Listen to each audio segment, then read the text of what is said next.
Mal silencioso es el nombre que recibe la hipertensión arterial, catalogada en la actualidad como la epidemia del siglo XXI, ya que según la Organización Mundial de la Salud, 1 de cada 3 personas sufre de esta enfermedad. Lo grave es que desconoce que la padece en virtud de que no muestra síntomas. Sin embargo, se pueden estar gestando problemas renales, problemas cardíacos con el riesgo de un infarto o problemas cerebrales con riesgo de un derrame. Hoy, en el marco del Día Mundial de la Hipertensión, en Diálogos en Confianza, infórmate sobre cuáles son los factores de riesgo asociados a esta enfermedad con el fin de prevenir y evitar complicaciones mayores. Bienvenidos a Diálogos en Confianza. ¿Cómo están? Qué gusto estar con ustedes, como se dijo en la cápsula, en el marco del Día Internacional de Hipertensión Arterial. Es un padecimiento muy común, mucho más común de lo que sospechamos y, como se comentó, es silencioso. Por eso es importante que lo traigamos a la mesa y platiquemos de él. Además, quiero felicitar a todos los maestros en su día el día de hoy y me acompaña como todos los lunes Óscar Virués. ¿Cómo estás, Óscar? Muy bien, contento de iniciar una nueva semana aquí en Diálogos en Confianza y desde luego pues esperando que todo el mundo esté tranquilo, relajado en casa. Felicidades igualmente a las maestras, a los maestros. Y además, bueno, si desean ver el programa en vivo a través de internet, la dirección para poder hacerlo es www.canal11.mx/diálogos. Y también hay otra forma de ver el programa en las redes sociales completamente en vivo, para que por si tienen que salir, entonces no pierdan lo que pasa aquí en el programa. A través de la página de Facebook de Diálogos en Confianza, ustedes entran allí y hay un recuadro en donde dice vivo, ese es el Facebook Live, para que lo puedan seguir.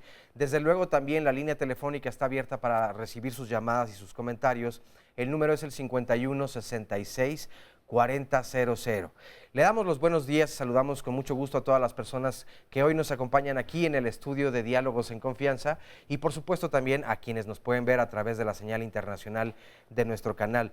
Muchas preguntas alrededor de un tema tan extenso que puede desde luego desvirtuarse, pero forma parte muy importante de la vida de cada mujer y cada hombre en el mundo, ¿no? No, exacto. Y es por eso se decidió hacer este programa.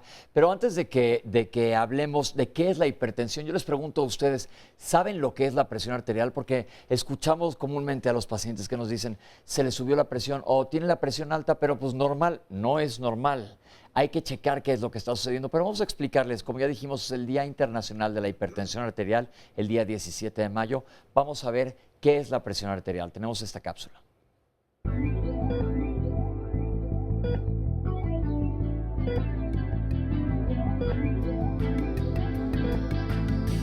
La presión arterial es una variable que vamos a definir como fisiológica o como parte de la función del organismo, que resulta de la interacción entre la presión con que bombea el corazón, la fuerza con que bombea el corazón la sangre y la resistencia que oponen al flujo de la sangre las arterias.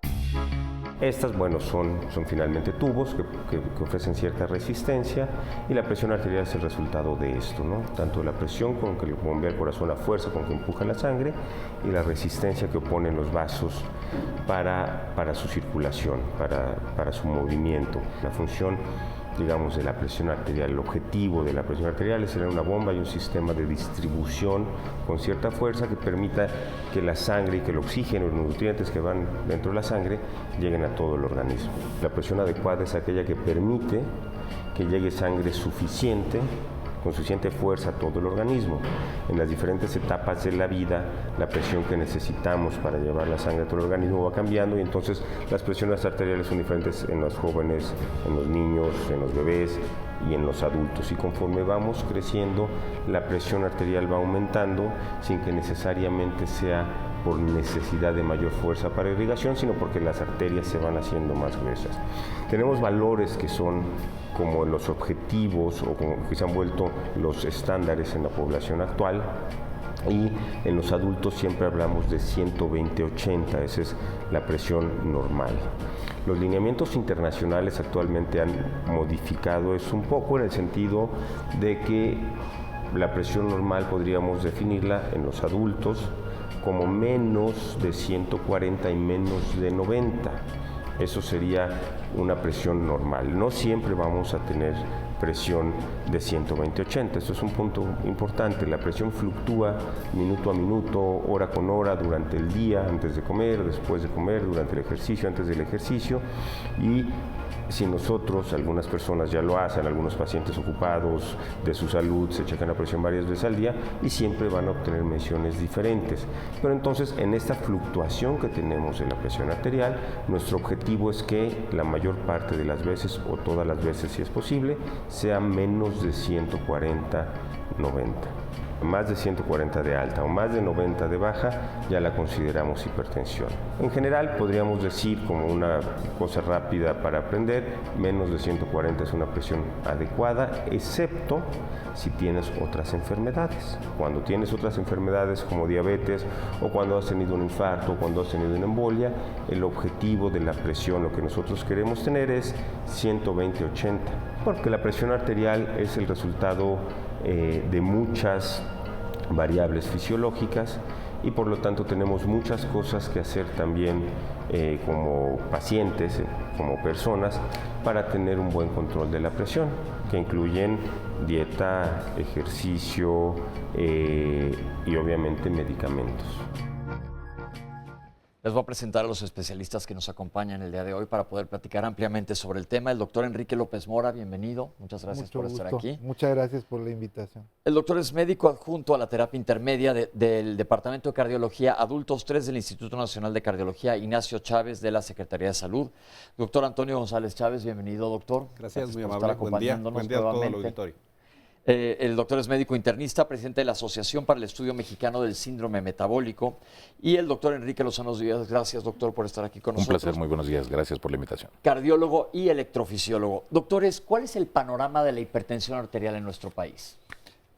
Muchas gracias. Es un tema muy interesante la hipertensión. Tal como se mencionaba en la cápsula, la hipertensión es un grave problema de salud pública a nivel mundial y México no es la excepción.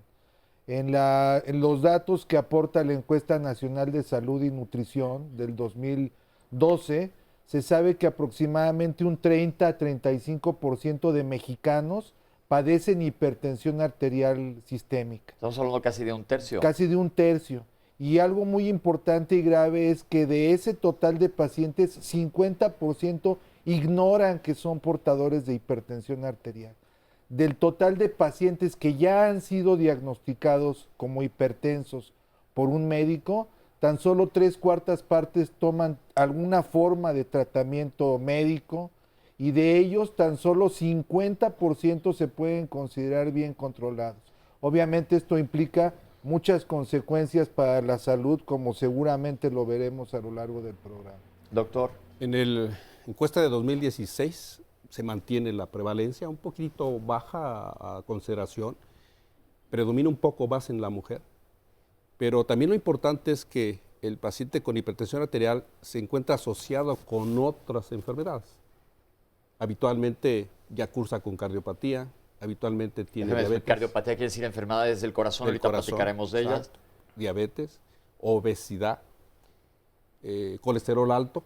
Entonces esto habitualmente se asocia con lo que conocemos como síndrome metabólico. Bien, es importante hablar de hipertensión porque por lo que estamos escuchando es muy poca la gente que realmente está adecuadamente controlada. Muchísima gente la padece, la mayoría no saben, muchos que están en tratamiento no están en un tratamiento adecuado y no saben. Y lo importante que queremos dejar de mensaje aquí es que nos chequemos y que nos manejemos adecuadamente. Pero hablemos de factores de riesgo primero. ¿Qué factores de riesgo existen para la hipertensión arterial? La hipertensión arterial finalmente está llena de factores de riesgo. El primero es la edad. El primer factor de riesgo, el proceso de envejecimiento del ser humano va aunado a un proceso de envejecimiento de los vasos sanguíneos, lo que va haciendo, como decía bien la cápsula, conforme vamos avanzando en la edad. poco a poco vamos incrementando las cifras de presión arterial. Entonces, la edad es el primer factor de riesgo que existe. A esto vamos a asociar sedentarismo, sobrepeso, colesterol elevado, vida estresada, o sea, una gran cantidad de factores de riesgo agregados que van a coadyuvar para que la presión siga elevándose o se complique, ¿no? Sí, doctor. Hay un detalle bien importante porque finalmente, a pesar de todo esto, es prevenible. Y lo que acaba de decir el doctor, muchos de estos factores se pueden limitar. Y de tal manera es muy importante, y dos de ellos son fundamentales: el tabaquismo, que es muy importante, y la ingesta de sodio.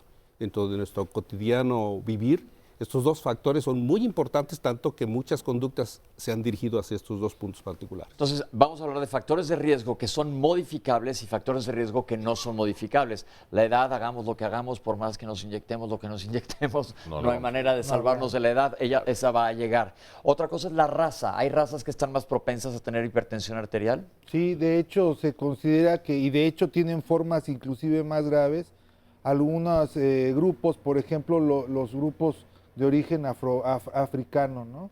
Todos los personas de color tienen cifras más elevadas y de más difícil control. Y algo que no se mencionó o no lo escuché y que se puede hacer énfasis en que otras enfermedades se asocian también, como la diabetes mellitus principalmente. Ok, antes de meternos a otras enfermedades, quiero que quedemos súper claros en los factores de riesgo.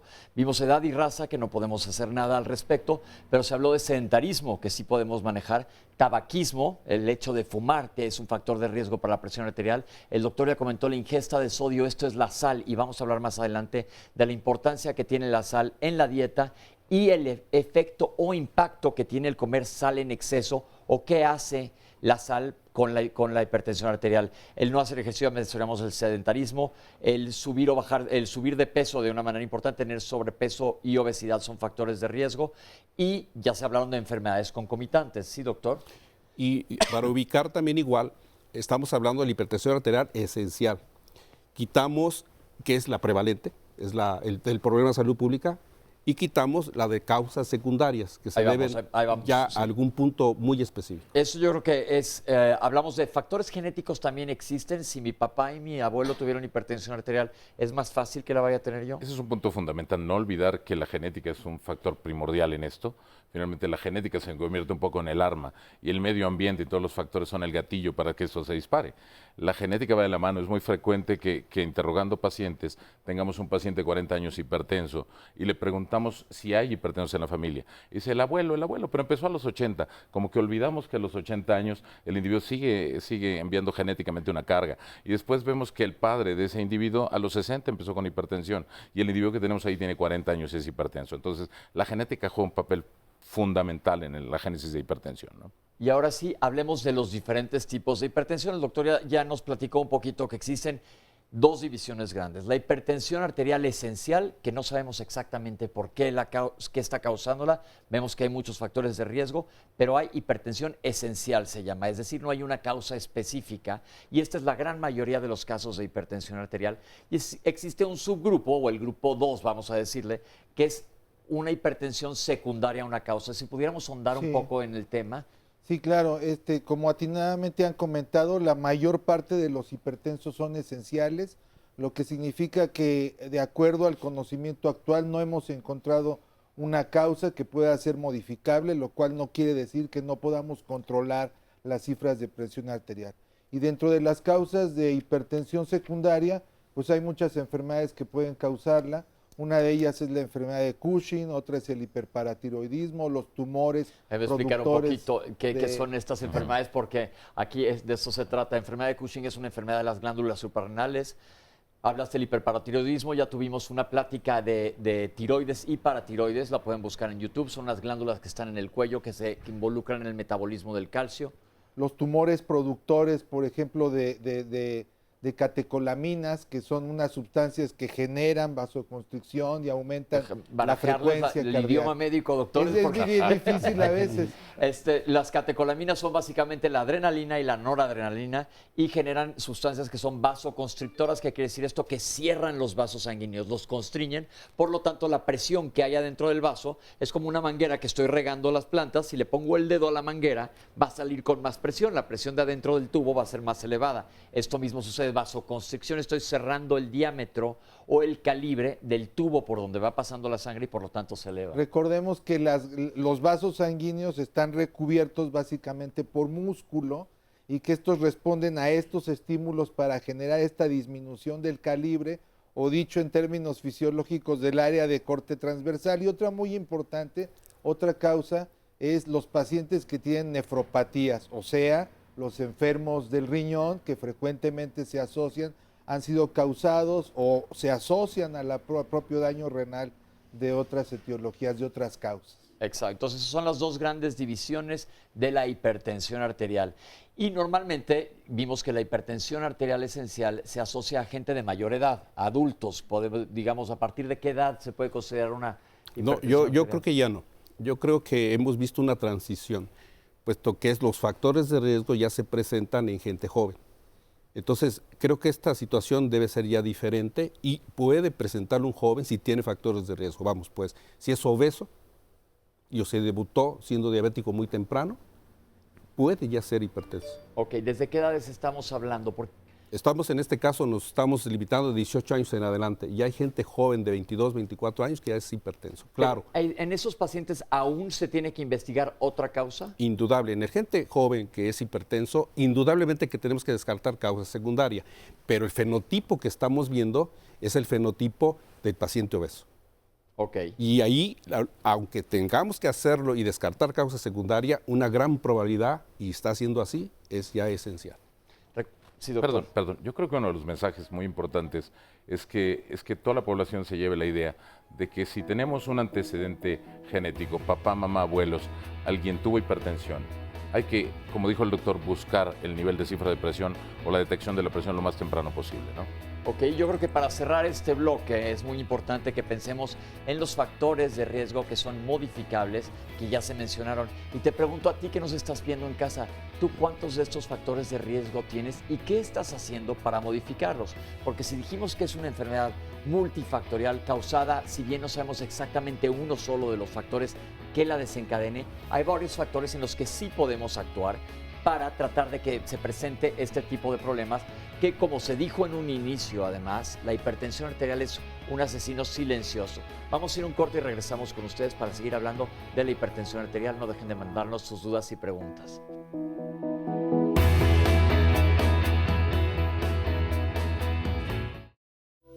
La importancia de la sal o de su consumo en exceso radica en que el 40% de la sal es sodio. Y el sodio, aun cuando es un nutriente esencial, necesario para el buen funcionamiento del organismo en el sentido de que nos ayuda a regular el volumen de sangre, la presión arterial, la transmisión de impulsos nerviosos, entre otras funciones, el consumirlo en exceso se asocia a una retención de agua, de volumen en el cuerpo. Y esto a su vez incrementa el volumen de sangre circulante, lo cual va a forzar a órganos como el hígado, riñón y corazón a trabajar más allá de sus capacidades. Aunado a esto, este aumento en el volumen de sangre circulante va a ejercer una mayor tensión sobre la pared de las arterias cuando ésta pasa a través de ellas, favoreciendo así el desarrollo de hipertensión arterial. En términos de sodio, el consumo o la recomendación para su consumo es de 2.000 miligramos al día, de acuerdo a la Organización Mundial de la Salud, lo que equivale a 5 gramos de sal. Pero aquí es importante destacar que el consumo de sodio no es solo a través de la sal de mesa como nosotros la conocemos, la sal con la que cocinamos o agregamos a los alimentos, sino que también esta sal o el sodio pueden estar presentes en alimentos industrializados, procesados, empaquetados, de los cuales nosotros no tenemos el control de la cantidad de sal o sodio que contienen. Además, alimentos provenientes, por ejemplo, de restaurantes o comida rápida también son ricos en sal y no tenemos nosotros el control sobre la cantidad que se adiciona. Si se consumen de manera excesiva este tipo de alimentos, pues estamos en riesgo de tener un consumo muy elevado de sal que pudiera estar poniendo en riesgo nuestra salud. Bueno, la recomendación para tratar de apegarnos un poco a las recomendaciones de la Organización Mundial de la Salud en cuanto a consumo de sodio sería principalmente tratar de seguir una dieta lo más natural posible, tratar de cocinar en casa, evitar alimentos procesados, empaquetados y comer fuera de casa en restaurantes o comida rápida. y bueno, tratar de moderar la cantidad de sal que se usa para cocinar, aunque nuevamente reitero, no es la principal fuente de sodio en nuestra alimentación, sino más bien poner atención en reducir el consumo de alimentos procesados, comida rápida y comida de restaurantes. Quizás sería importante tomar en cuenta que el reducir el consumo de sal es una estrategia para reducir o controlar el riesgo de hipertensión arterial, pero aunado a esto es importante llevar una dieta saludable, no solo baja en sodio, sino que además sea una fuente importante de frutas, de verduras, los cuales tienen un aporte de potasio que nos va a ayudar también a controlar la presión arterial. Entonces no es solo el reducir la sal, el consumo de sal, sino acompañarlo de otras estrategias como aumentar este tipo de alimentos y el ejercicio, que indudablemente nos van a ayudar a mantenernos saludables y con un riesgo o controlar el riesgo de hipertensión arterial. Aquí tenemos un poco de confusión en cuanto a números exactos de cuánto consumir de sal, 2.500 miligramos, 2.000 miligramos son 2 gramos de sal. ¿Cuál es lo que se acepta adecuadamente de que debemos consumir al día de sal un ser humano de 70 kilos? Emitió el Colegio Americano de Cardiología el año pasado lineamientos y dentro de esto se dictó que entre 3 y 6 gramos de sal al día es más que ideal. Ni quitar tanto la sal, ni el exceso, tanto incrementar la cantidad de sal como la falta de sal son deleterias para la salud. De tal forma que lo ideal es entre 3 y 6 gramos. Para fines prácticos sería que el individuo cocine la comida con la sal con la que normalmente se guisa y abolir completamente el salero y alimentos salados per se en la dieta, ¿no? Yo creo que esto es lo práctico de esto, porque si nos ponemos a hablar de gramos, nadie va a pesar exactamente cuánto estamos consumiendo de sal, pero yo recuerdo en generaciones anteriores, como de mis abuelos, mis papás, a todo le ponían sal en la mesa antes de probar los alimentos, y quisiera saber cuánta gente aún hace esto. Es una práctica relativamente común que se está salando todo antes de probarlo. Entonces, esa es una recomendación ideal, con lo que se cocine en la cocina y evitar el salero en la mesa. Es más, ya hay una ley que en muchos restaurantes no hay saleros en la mesa. ¿Cuál es el efecto qué pasa con la sal en el organismo? Es muy importante establecer qué es lo que hace el sodio exactamente, qué es lo que hace la sal. Ya se mencionó en la cápsula que el sodio hace que se retenga volumen, se retenga agua, pero también algo muy importante que genera el sodio es que genera directamente efectos, ahorita lo vamos a explicar, sobre la reactividad vascular. A ver, es decir, efectivamente es el sodio, a través de distintos mecanismos bioquímicos, hace que el tono vascular, que la disminución de este calibre sea mayor, que el músculo liso del vaso reaccione más y disminuya precisamente ese calibre y mantenga esa contracción del músculo liso. A eso le llamamos tono. Okay. Y entonces la combinación de retención de volumen por una parte, de aumento de la cantidad de líquido, sangre que transporta las arterias, que transporta todo el sistema circulatorio, más la disminución del calibre,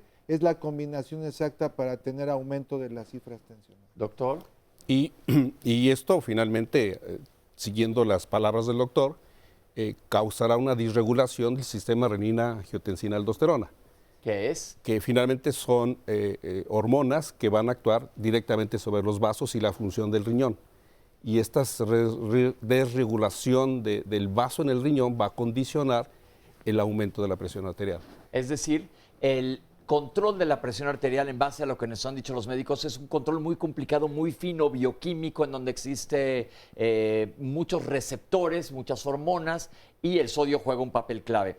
Si yo pongo un montoncito de sal en la mesa y pongo junto agua y le acerco, ¿qué va a pasar? La sal va a chupar el agua. Entonces a esto se refieren los médicos cuando dicen que va a haber más volumen, adentro del vaso sanguíneo más volumen de líquido, porque va a estar jalando más agua. Pero si a la vez los vasos sanguíneos se van a constreñir, se van a hacer más delgaditos, ¿qué va a pasar? Hay más volumen en un espacio más pequeño, por lo tanto la presión allá adentro va a ser más elevada, que esto es lo que conduce a complicaciones. Por eso es importante que entendamos qué es lo que está sucediendo con el sodio. Entonces ya quedó muy claro cuánto se tiene que consumir. Oscar, ya tienes unas preguntas por ahí. Así es, nos dice María Esperanza García. Una persona con diabetes mellitus, hipertensión arterial, falta de cumplimiento dietético puede traer sin duda complicaciones. Existe un manual para manejo de hipertensión y diabetes mellitus tipo 2.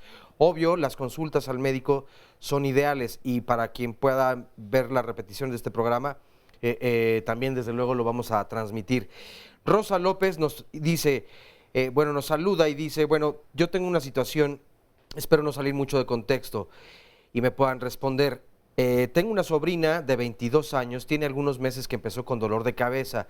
No son constantes los dolores, pero al checar la presión maneja 90-60 y su glucosa es de 136 miligramos. Estoy preocupada, entonces nos pregunta qué es lo que puedo hacer, a dónde debo acudir y si las cifras están dentro de lo común. Nos dice también Victoria Montoya, la única manera de controlar la hipertensión arterial es a través del medicamento y de la alimentación.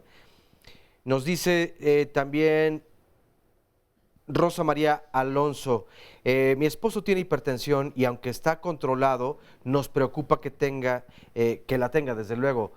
¿Qué es lo que debe hacer para mejorar la calidad de vida? Claudia Arellano Escárpita, me gustaría que hablaran del término hipertensión reactiva. Mi madre ha sido diagnosticada de esta forma. Para algunos médicos le dicen que este término no existe y le han dicho, tú tienes hipertensión o no, simplemente, pero esto de hipertensión reactiva le dicen algunos que no, pero así ha sido diagnosticada. Tengo 34 años, nos dice Erika Fuentes Centella, y hace 6 meses me diagnosticaron diabetes e hipertensión. Tomo medicamento para ambas cosas, llevo dieta baja en sal y en grasas. ¿Algo más debo incluir? Nos dice también, ¿qué tipo de sal es la mejor? ¿La de mar, la refinada, etcétera? Porque hoy en día hay distintas variedades en las tiendas, nos pregunta Arturo Lara. Por otro lado, también tenemos algunas llamadas. Nos dice esta primera llamada, es de Josefina Hernández. Tengo 18 años con hipertensión. Hace 20 días me dio un preinfarto. Posteriormente, el cansancio ha sido bastante evidente. ¿Qué puedo hacer? La doctora me dijo que esto era normal. Soy fumador y por más que trato de dejar el cigarrillo, no he podido por la ansiedad que esto me provoca. ¿Qué tanto me puede hacer daño el cigarro? Bueno, ya mencionaban que es un factor, desde luego, muy importante. Guillermo Martínez, ¿cuál es la forma correcta para tomar la presión? Ya que muchos médicos me dicen que soy hipertenso y los cardiólogos me dicen que estoy bien. Un anónimo dice, solo me gustaría saber por parte de los especialistas acerca de si los medicamentos para combatir la disfunción eréctil incrementan también la presión arterial o si pueden llegar a ser peligrosos estos medicamentos. Cristina Godínez, yo soy hipertensa y siempre manejo presiones de 150-90. Nunca siento malestar alguno, solamente cuando llego a hacer un coraje, la presión se me dispara hasta 200 y 110. Me tienen con muchísimo medicamento, tomo metoprolol, Lostan, y me quieren dar más medicamento y quieren hacer un mapeo, pero con el cardiólogo casi no me mandan.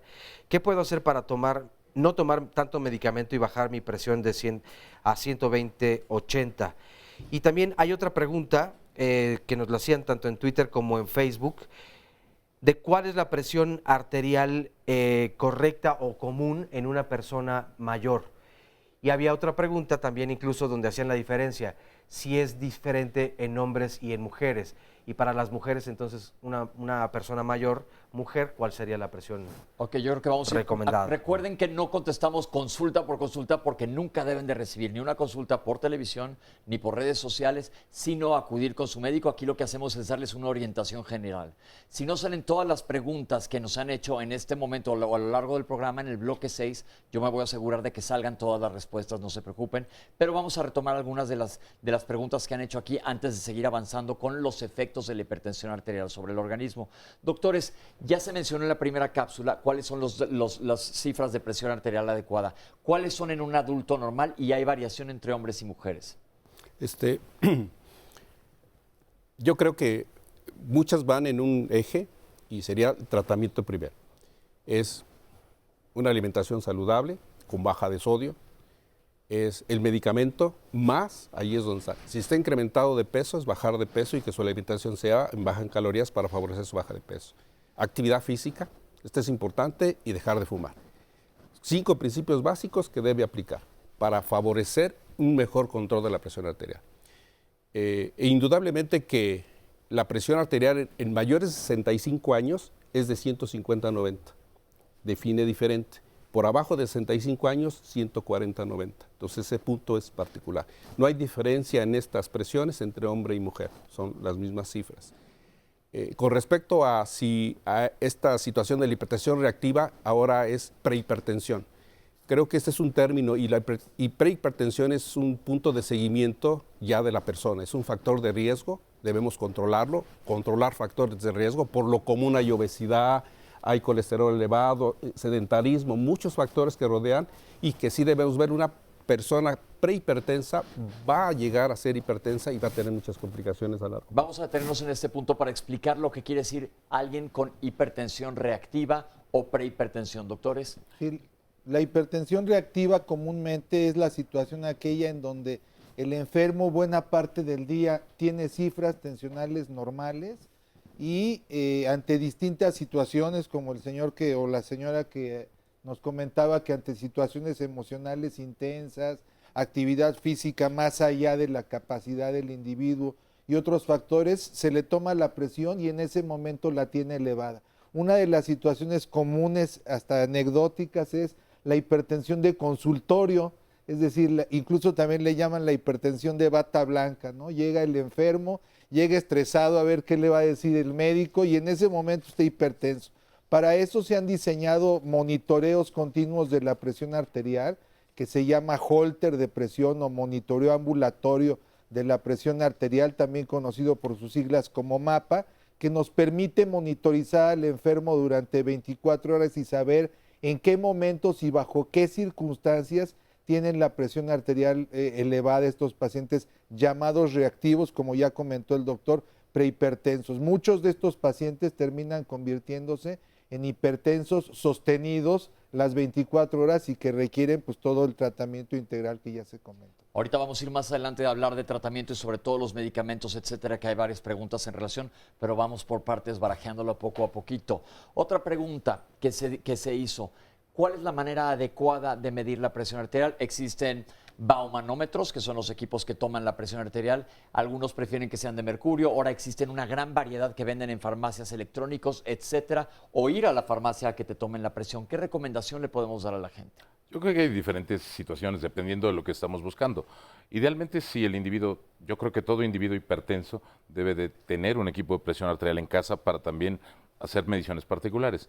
Los equipos validados hoy por las diferentes sociedades son equipos que van al brazo, no a la muñeca, porque de repente se comercializan equipos en la muñeca. En la muñeca usualmente la presión es mucho más alta que en el brazo, entonces sería erróneo sugerir un equipo de muñeca porque siempre nos va a dar lecturas elevadas. La segunda, idealmente tomar la presión en condiciones de reposo, cuando menos haber estado 10 minutos en descanso, alejados por lo menos 2 horas de cualquier alimento. Si el individuo fuma, tratar de evitar que en las 2 horas previas no haya fumado e idealmente tomar la presión en ambos brazos. Tú comentaste que los aparatos de mercurio eran muy buenos, realmente eran maravillosos. El problema es que por condiciones de salud se quitaron del mercado, ¿no? Prácticamente ya no existen ni termómetros ni baumanómetros de mercurio, entonces hoy sirven los electrónicos y los aneroides, que son estos de aire, que son los que nos funcionan eficientemente. La única condición con los aparatos electrónicos, todo el que tenga uno se ha tomado la presión 1 y 10 veces y las 10 veces sale diferente. Entonces, ¿qué se recomienda? Tienden a sobrevaluar la primera toma de presión, entonces idealmente tomar 2 o 3 tomas de presión con intervalos de 2 a 3 minutos entre cada toma y registrarlo de tal forma que cuando lleguen con el médico lleguen todo el registro de tomas y tengamos mejores posibilidades de saber cómo se comportó el individuo en el tiempo de registro, ¿no? ¿Qué hay de las tomas de presión en las farmacias? Porque mucha gente que nos está viendo seguramente se preguntará, pues me quiero tomar la presión, quiero saber cómo estoy. Yo creo que no solamente en las farmacias, en general hay que asegurarse de tener una buena técnica para tomar la presión, que la persona que la está tomando, sea el propio paciente, sea un familiar, sea un técnico, cualquier persona, efectivamente lo realice apegado a las directrices técnicas para que la lectura desde luego sea confiable. Porque esto, pues yo me acuerdo cuando estudias la carrera de medicina, en el primer año que te enseñan a medir la presión arterial, al principio no oímos nada, no sabemos ni de qué se trata, pero eventualmente nos acostumbramos nosotros a tomar la presión. Entonces, si van a un lugar en donde toman la presión frecuentemente, los enfermeros y enfermeras lo hacen adecuadamente en centros de salud. El chiste es que sepas, porque ya se comentó que muchas veces es silencioso. Y esto es clave porque vamos a regresar ahorita después del corte, antes de llegar a tratamiento y complicaciones de la hipertensión, a hablar de los síntomas, porque si estoy diciendo que es una enfermedad silenciosa, muchas veces no va a haber ninguna sintomatología más que factores de riesgo o antecedentes heredofamiliares de posibilidad de que exista presión arterial. Pero en ocasiones sí puede haber alguna sintomatología que probablemente no le prestamos muchísima atención o decimos esto es una cosa pasajera. Vamos a regresar a hablar de esto, no se vayan, estamos en Diálogos en Confianza hablando de hipertensión arterial. Ya regresamos con ustedes.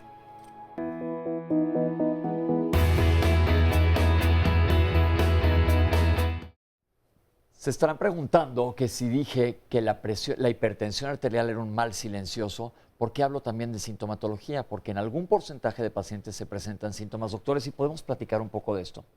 Claro. Sí, claro, la sintomatología de la hipertensión arterial tiene que ver precisamente con el grado de constricción y otras consecuencias. Las más comunes, las más difundidas son cefalea, Dolor de cabeza. Dolor de cabeza. La otra, desde luego, puede ser cuando generó algún grado de consecuencia, falta de aire, sobre todo cuando hay una elevación importante, ya lo hablaremos después, aguda de la hipertensión. También puede haber distintos sonidos o zumbido de oídos, acúfenos, puede haber el que la gente describe como lucecitas, se llama fosfenos, ¿verdad? Es decir, estos síntomas de la hipertensión que pueden sugerirla en un momento determinado. Atinadamente se ha dicho que muchos enfermos son asintomáticos y se descubren como hipertensos cuando una persona capacitada le toma las cifras de presión. Y algo muy importante, en forma aguda, cuando se tiene una emergencia o una urgencia hipertensiva, puede causar también problemas neurológicos, transitorios o definitivos. El inicial es alguna alteración del estado de alerta, empiezo a disminuir mi capacidad para relacionarme con el medio externo y esto es muy, muy grave, debe acudirse en ese caso al hospital. Pero en general no tenemos síntomas, entonces lo tenemos que sospechar y checarnos la presión arterial. ¿Hay alguna edad de la que se recomienda, a partir de qué edad empezar a checar la presión? Porque vemos que después de que van al pediatra, la gente se pierde muchísimo. Lo hemos hablado aquí muchas veces, no sabes con quién ir. Sí, doctor. Yo creo que si lo vemos por grupo etario, hasta en niños ya hay que tomar la presión arterial dependiendo de las condiciones, pero finalmente hay factores de riesgo, tenemos que tomar la presión arterial. Aunque tenga solo 19 o 20 años, si hay factores de riesgo, repito otra vez como obesidad, que ya es muy común, tendremos que checar la presión arterial. Pero una cosa muy importante es que este es un diagnóstico de por vida. Y cualquier método que se emplee para definir si es hipertenso debe ser netamente un diagnóstico médico. Es decir, al último el médico debe decirlo si es usted hipertenso, porque esta es una situación que hace que muchas veces se retrase mucho el tratamiento. Entre que sí y entre que no, eso no puede suceder. Lo que sea y que el médico determine bajo el método que esté, finalmente tiene que definir el médico si es o no hipertenso. Y en ese momento es iniciar un tratamiento de manera inmediata. No puede uno no hacerlo. Ok, ahora sí vamos a ver. Estamos hablando de la presión arterial y que es silenciosa, que a veces da síntomas, pero pues ¿qué me va a pasar? ¿Qué me hace? ¿Qué pasa en mi organismo si tengo la presión elevada? ¿Qué le hace a los órganos y a los diferentes aparatos y sistemas? Tenemos una cápsula que vamos a ver qué complicaciones puede tener la hipertensión arterial. Vamos a verla. Bueno, las principales complicaciones de la hipertensión se presentan a distintos niveles del organismo y también tendrá que ver con la evolución, el tiempo de desarrollo de la hipertensión, pero en términos generales, las afecciones más importantes de la hipertensión arterial incluyen afección en la función vascular, es decir, la función que tienen los vasos sanguíneos, incluye alteraciones después en distintos territorios vasculares como el cerebral, los ojos, riñones, y algo que definitivamente nos preocupa mucho siempre es la contribución que tiene en el desarrollo de enfermedades del corazón. Las complicaciones de la hipertensión arterial se deben fundamentalmente al mal control de la hipertensión arterial. Tendremos que empezar por considerar que un buen porcentaje de pacientes se desconoce portadores de la enfermedad y ahí hay tiempo de que la enfermedad avance, que progrese, que empiece a generar complicaciones antes de que sea detectada incluso como tal la enfermedad. Y algunos otros casos, a pesar de estar diagnosticados y de estar reconocidos, no tienen tratamiento, y algunos otros, en un buen porcentaje, a pesar del tratamiento, no tienen un adecuado control. Entonces esos son los grupos que están más expuestos a las complicaciones. Los que no se tienen el diagnóstico, los que tienen diagnóstico y tratamiento pero no están bien controlados, y los que definitivamente ni siquiera tienen tratamiento. El tratamiento de una persona que ya tiene complicaciones derivadas de la hipertensión arterial empieza por tener un tratamiento correcto de la hipertensión, un seguimiento estrecho, un seguimiento muy estricto para que tengan el tratamiento y el control de la hipertensión, y aquellas complicaciones que están surgiendo se puedan detener. En algunos casos tal vez se pueda revertir algo de estas complicaciones, pero definitivamente la piedra angular de esa atención tendrá que estar orientada en el tratamiento de la hipertensión arterial. Y después de ello, pues tendrán que tratarse de manera individual cada una de las complicaciones que se hubieran desarrollado, es decir, tendrán que tener un tratamiento para las complicaciones a nivel renal, a nivel cerebral, a nivel oftalmológico o a nivel del propio corazón. Cuando ya han surgido esas complicaciones, tendrán que recibir un tratamiento específico para cada una de las complicaciones que han aparecido. Sin duda, en la actualidad, las complicaciones de la hipertensión arterial son las que contribuyen en buena medida a que las enfermedades del corazón sean la principal causa de muerte en el país.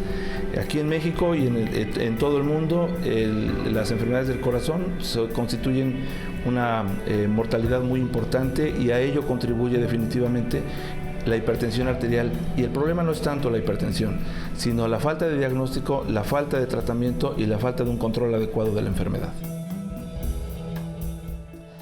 Como todas las semanas, tenemos público que nos enriquece con su testimonio y nos explican qué fue lo que les pasó a ellos, y podemos identificarnos más con el problema. Rubén, ¿cómo estamos? Bien, muchas gracias. ¿Qué nos Buenos quiere días. platicar?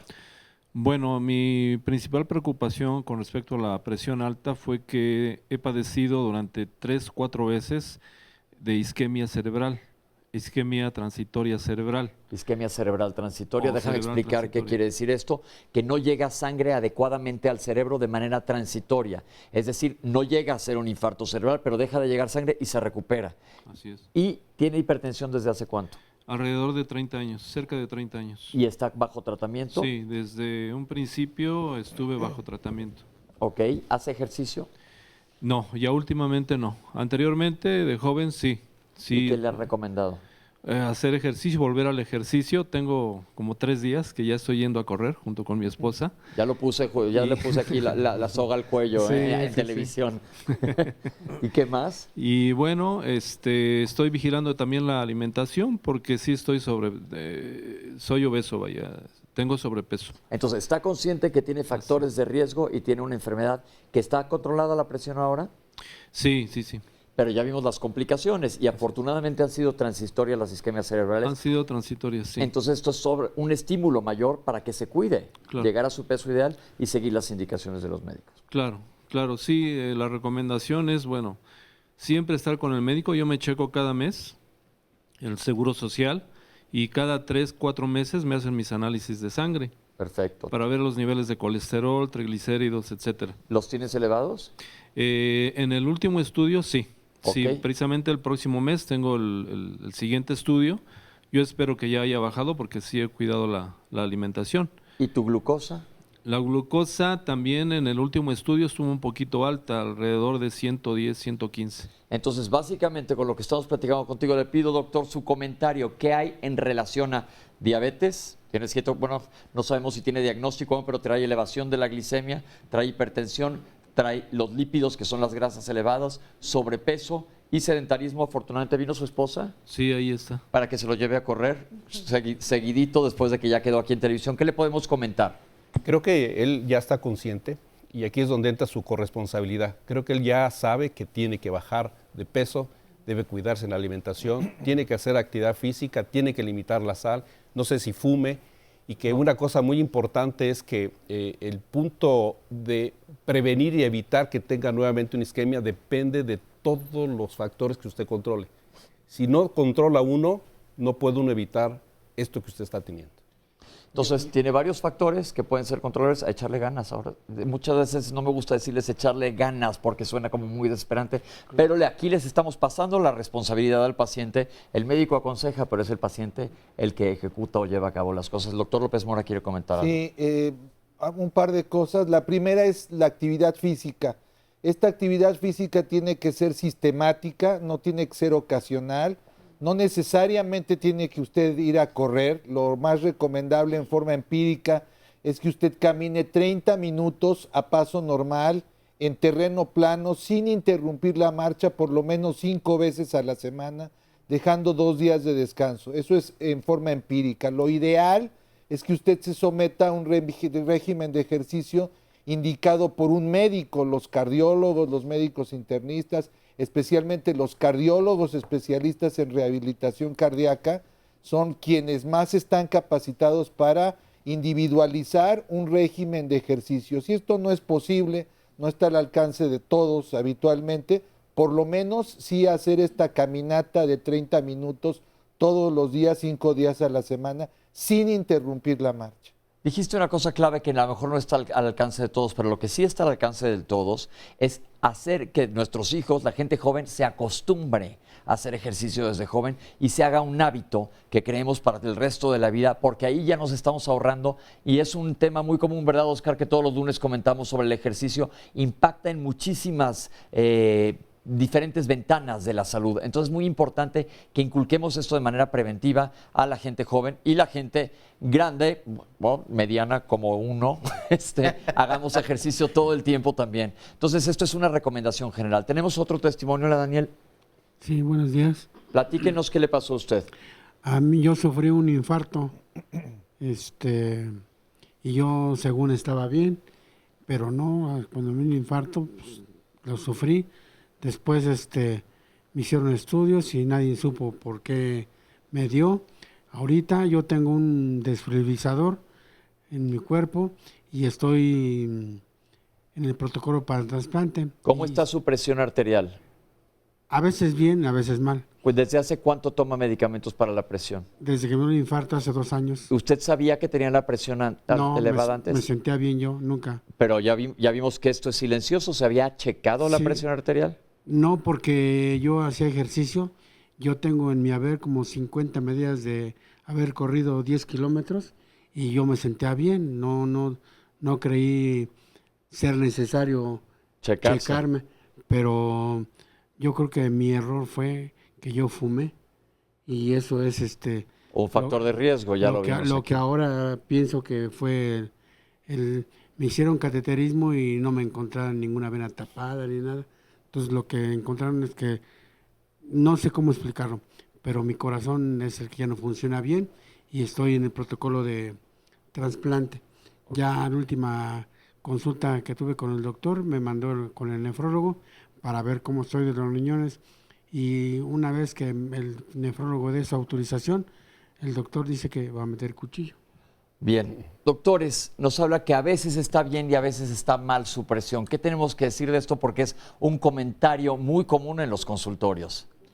Sí, la verdad es de que esto es algo del diagnóstico fino que tiene que hacer el médico, ¿no? Cómo dar la dosificación adecuada de cada medicamento. Algo de lo que mencionaba el señor y es muy importante es que tenemos que hacer un hábito el que acudamos frecuentemente al médico para prácticamente poder tener un control adecuado de nuestras cifras tensionales. Es muy relevante que podamos tener este control de manera preventiva, no es hasta que me siento mal. Hace rato también el doctor mencionaba desde qué edad tiene que uno que ir al médico. La verdad es de que no tiene uno que esperar a tener sintomatología para tener el hábito de que de manera preventiva deba uno acudir al médico y llevar un control de muchos factores de riesgo. Y finalmente, en relación a este caso, el enfermo tiene insuficiencia cardíaca. Esta insuficiencia cardíaca puede requerir de maniobras como ya se hizo a través de la instalación de un desfibrilador automático implantable. Posiblemente sea candidato a trasplante y cabe mencionar, aunque se va a ahondar en las consecuencias de la hipertensión, que la tercera causa de insuficiencia cardíaca que puede desembocar en un trasplante es precisamente hipertensión, y la hipertensión, la cardiopatía hipertensiva pudo haberse controlado y evitar que dañara el corazón en su capacidad contráctil, llevando al enfermo a un estado grave como la insuficiencia cardíaca. Bien, la cardiopatía hipertensiva quiere decir daño al corazón secundario a tener la presión elevada. El señor nos comentó que él pues, no sabía, él se sentía bien, aunque hacía ejercicio, tenía el hábito del tabaquismo y nunca se checó la presión arterial. No sabemos si para atrás haya tenido hipertensión arterial. Pero ahora estoy con Guadalupe, que también nos quiere comentar su historia. Hola, Guadalupe. Buenos días. Yo tengo 3 años que me cambiaron una válvula biológica aórtica. Y estoy controlada con la presión ya. ¿Desde cuándo le conoció usted que tenía la presión alta? Más de 40 años de ser hipertensa. Ok, ¿tuvo síntomas o no se dio cuenta? No, nada. Fue que se la checaron y la encontraron. Sí. ¿Y cómo lleva su manejo? Bien, ahorita bien. Bien, nada más que mi duda es que yo tengo de repente dolores musculares muy fuertes. Muy fuertes, que si no me tomo el medicamento, pues estoy adolorida. ¿Usted hace ejercicio? No, casi no. ¿Qué le podemos recomendar a ella? La primera pregunta sería averiguar qué medicamentos toma. Algunos efectos secundarios de algunos medicamentos, sobre todo los medicamentos que disminuyen colesterol, se asocian frecuentemente a dolores musculares. ¿Toma algún medicamento para el colesterol? No diga nombres de medicamentos, nada más toma medicamentos para colesterol. Sí. Entonces, probablemente lo que conviene es que cheque con su médico y que le explique que tiene estos dolores, porque existe afortunadamente dentro de la farmacología una gran cantidad de medicamentos y a lo mejor se lo pueden cambiar, pero le recomendaríamos a ella hacer ejercicio. Sí, yo creo que tiene que ser evaluada. Todos los pacientes, salvo contadísimas excepciones, la mayoría puede y debe hacer ejercicio. Ahí indicábamos hace rato, comentábamos la necesidad de individualizar los regímenes de ejercicio. Puede y debe hacerlo, tiene afortunadamente el ejercicio muchas consecuencias favorables para el control de la hipertensión arterial, de los lípidos, o sea, de los triglicéridos, del colesterol, mejorar su capacidad funcional, su consumo de oxígeno, que lo hace totalmente recomendable. Debe evaluarla su médico con vías a que efectivamente pueda incorporarse un régimen de ejercicio. Ahí lo tiene, Guadalupe. 2 tareas: comentarle a su doctor de los dolores, a ver si le cambia los medicamentos, y preguntarle del ejercicio. El doctor le quiere comentar algo más. Yo creo que oyendo su testimonio igual de usted, yo creo que estarían de acuerdo en decirle a todas las personas que padecen de presión alta que se cuiden para evitar daño al corazón o daño al cerebro. Que esta es una de las causas o de los motivos por los cuales cualquier persona debe entender que la presión arterial controlada le puede evitar el daño al corazón o el daño al cerebro. Yo creo que sería un mensaje que ustedes están dando muy claro y que debe escuchar toda persona, primero para controlarse y saber si es hipertenso. Si es hipertenso, el de cuidarse. Vamos a tener más testimonios un poco más adelante en el programa, y antes de irnos un corte, Oscar, ¿tienes algo que comentarnos que nos quieren preguntar afuera? Sí, nos dice Adri Sogo: soy hipertensa, en mis embarazos la padecí también y a los 37 ya se quedó, se estabilizó. Creo que siempre está allí y se manifestó a esa edad. Y al respecto nos preguntaban también, una vez que somos diagnosticados como personas hipertensas, ¿esta continuará toda la vida o tiene cura o solamente puede ser controlada? Parte de las preguntas, pero hacemos una pausa y regresamos, no se vayan.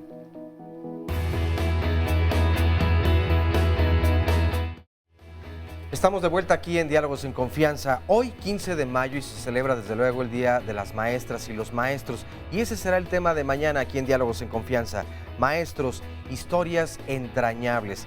¿Recuerdas a tus maestros? Desde luego yo creo que forman parte importante de la vida de cada una, de cada uno, porque seguramente le debemos a muchos de ellos lo que hoy somos en el presente como adultos, esa formación que nos regalaron. Algunos tal vez por el contrario, más bien nos bloquearon o no nos gustó cómo justamente fuimos educados en la escuela. Pero hay muchas maestras y maestros que de verdad son recordados con gran cariño. De hecho, este comentario que voy a hacer a continuación creo que va a revelar un poco de mi edad, pero recuerdo la película de Sidney Poitier de Al Maestro con Cariño, una buena película donde se marca precisamente la importancia de la docencia, ¿no? Y cómo de verdad es que puede modificar muchas cosas en mujeres y hombres. Así que no se lo pierdan mañana, compartan sus comentarios, porque seguramente si los escuchan sus maestros, pues también lo vivirán con mucho gusto y con mucha alegría. 53 41 44 35 es el teléfono para que llamen ahora mismo y reserven su lugar, y con mucho gusto se los apartamos. Este es el resumen de la primera parte. La hipertensión es un grave problema de salud pública a nivel mundial y México no es la excepción. En los datos que aporta la Encuesta Nacional de Salud y Nutrición del 2012, se sabe que aproximadamente un 30 a 35% de mexicanos padecen hipertensión arterial sistémica. De ese total de pacientes, 50% ignoran que son portadores de hipertensión arterial. Del total de pacientes que ya han sido diagnosticados como hipertensos por un médico, tan solo 3/4 partes toman alguna forma de tratamiento médico y de ellos tan solo 50% se pueden considerar bien controlados. El paciente con hipertensión arterial se encuentra asociado con otras enfermedades, con cardiopatía, habitualmente tiene diabetes. Cardiopatía quiere decir enfermedades del corazón, ahorita platicaremos de ellas. Diabetes, obesidad, colesterol alto. La edad es el primer factor de riesgo que existe. A esto vamos a asociar sedentarismo, sobrepeso, colesterol elevado, vida estresada, que el individuo cocine la comida con la sal con la que normalmente se guisa y abolir completamente el salero y alimentos salados per se en la dieta, ¿no? La presión arterial en mayores de 65 años es de 150/90. Define diferente. Por abajo de 65 años, 140/90. Que todo individuo hipertenso debe de tener un equipo de presión arterial en casa para también hacer mediciones particulares. Los equipos validados hoy por las diferentes sociedades son equipos que van al brazo, no a la muñeca. En la muñeca usualmente la presión es mucho más alta que en el brazo, entonces sería erróneo sugerir un equipo de muñeca porque siempre nos va a dar lecturas elevadas. Idealmente tomar la presión en condiciones de reposo, cuando menos haber estado 10 minutos en descanso, alejados por lo menos 2 horas de cualquier alimento. Si el individuo fuma, tratar de evitar que en las 2 horas previas no haya fumado e idealmente tomar la presión en ambos brazos. Solamente es una breve parte de lo que ha sucedido hoy aquí en Diálogos en Confianza. Recuerden que todos los días publicamos nuestros programas en YouTube por si perdieron detalle o quieren recomendárselo a otra persona para que entonces lo puedan ver más tarde. Más comentarios y llamadas. Nos dice por este lado Beatriz Velázquez: tengo hipertensión desde los 27 años y soy delgada. ¿A qué se deberá? No subo más de 3 kilos y me afecta demasiado. Sagrario A: problemas serios de la población mexicana. Siempre hay que poner atención a nuestra salud. La hipertensión es la señal de alerta de un mayor riesgo cardiovascular con problemas cardíacos, renales y cerebrales. Not Mónica Hurtado: en conjunto, un estilo de vida activo y saludable es lo que puede ayudarnos. Debes checar tu nivel de estrés y las horas también que estás durmiendo, otro factor importante, el sueño. También nos dice Diana Carrillo: un tema muy importante, es verdad que algunos alimentos ayudan a disminuir la presión, como una bebida preparada con alpiste. Nos pregunta, ¿a qué se le atribuye la presión alta estando en peso recomendado, con dieta y valores normales de HDL, LDL y colesterol? J. Ivonne nos dice: buena información sobre la hipertensión arterial y me encanta que se preocupen por explicar en términos al paciente para que lo entendamos correctamente. Ángel: yo hago ejercicio en el gimnasio y empecé a tomar glutamina. Ahora sufro de mareos constantes. ¿A qué se puede deber todo esto? Nos dice Claudia Arellano, justo esta ya la había compartido. ¿Qué tipo de sal? Bueno, esta también, pero sobre todo, ¿cuáles son molecularmente los cambios que se pueden provocar de acuerdo a la sal que consumamos y el beneficio que afecta o no al organismo, dependiendo de ella? Nadia Aguirre: mi mami tiene 93 años, es hipertensa desde hace mucho y su presión es de 120/80. No es diabética y hace 10 años le cambiaron una válvula aórtica. Obviamente tiene daño en el riñón, pero no es dializada.